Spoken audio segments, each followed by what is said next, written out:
لا تحرمنا من أداء الصلوات يا الله. تبنا إليك يا الله، رجعنا إليك يا الله، ندمنا على ما فعلنا، عزمنا عزما أكيدا على أننا لا نعصي الله. تبنا إلى الله، رجعنا إلى الله. سئمنا الصلاة في البيوت، لا نريد أن نصلي في البيوت، نريد أن نصلي في بيتك. عجزنا الصلاة في المساكن وفي الرحال وفي المنازل، نريد أن نصلي في بيتك، فالمساجد بيوت المتقين. اللهم ارزقنا القناعة وحببنا في صلاة الجماعة وذكرنا بالموت كل ساعة يا الله. اللهم إنا نعوذ بك من جهد البلاء ودرك الشقاء وسوء القضاء وشماتة الأعداء والخيبة بعد الرجاء. اللهم اغفر لنا الذنوب التي تنزل البلاء، اغفر لنا الذنوب التي تقطع الرجاء، اغفر لنا الذنوب التي تمنع الدعاء. يا من ذكره شفاء وطاعته دواء، ارحم من رأس ماله الرجاء وسلاحه البكاء. يا من لا تراه العيون ولا يصفه الواصفون،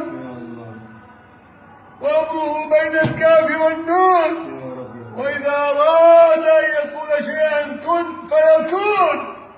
ردنا إلى المساجد ردا جميلا يا الله، ردنا إلى الجوامع ردا جميلا يا الله. نتوسل إليك يا الله.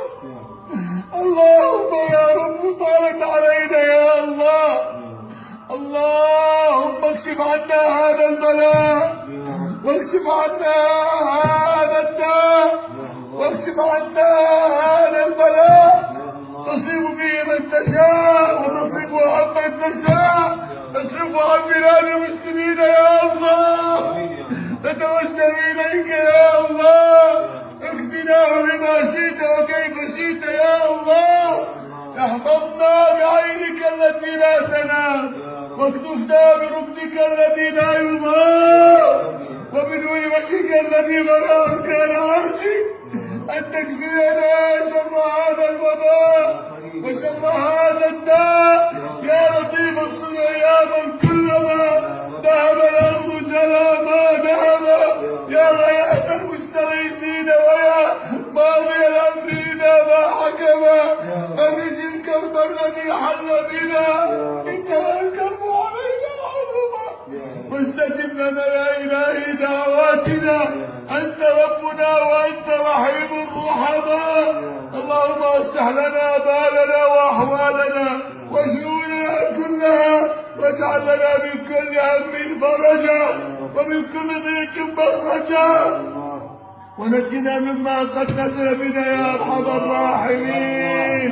يا محول الحول والأحوال، حول حالنا والمسلمين إلى أحسن حال، حول حالنا والمسلمين إلى أحسن حال. اللهم لك الحمد كله ولك الشكر كله، علانيته وسره، وإليه يرجع الأمر كله. يا من عليك العسير يسير، دبر لنا فإنا لا نحسن التدبير.